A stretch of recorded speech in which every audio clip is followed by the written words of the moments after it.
Health experts say kids play a key role in keeping COVID-19 under control, but how can we teach them about protecting themselves and others in a way that's positive, especially when it's time for them to head back to school? Fox 12's Haley Rush found some answers.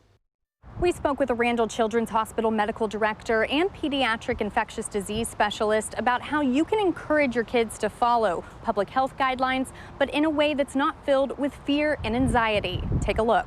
How can you involve your kids in following public health guidelines, but in a positive way? And I think kids actually are going to be a lot of the key, not only to disease prevention, but to us feeling okay and feeling like our mental health is intact right now.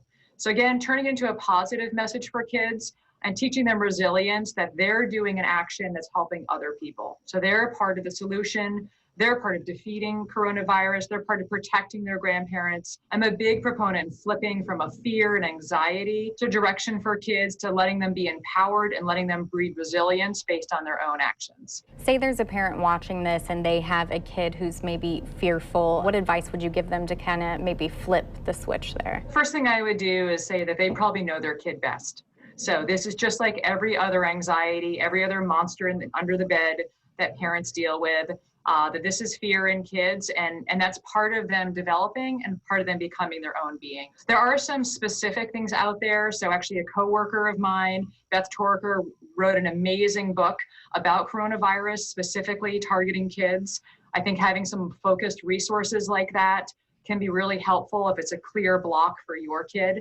In general, I just think providing a safe place for them to come to with questions and recognizing that this is part of them understanding the world and part of growing up in a world that's always going to be changing and unpredictable, but also has some really wonderful things about it. Do you have any tips for teaching them to keep space between others, wear their masks properly, or anything like that for parents? Yeah, I think it's tremendously hard. I mean, the first thing I'll say is it's much easier to say all of this than to do it.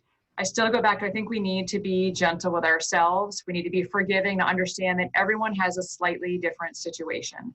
Families have different support systems. Families have different risks with them.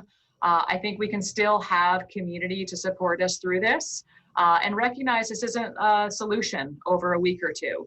This is part of how we learn to be public health stewards. Dr. Little also encourages parents to know who their support system is and lean on them when they need it during this time, whether it's a phone call or through a socially distanced hangout.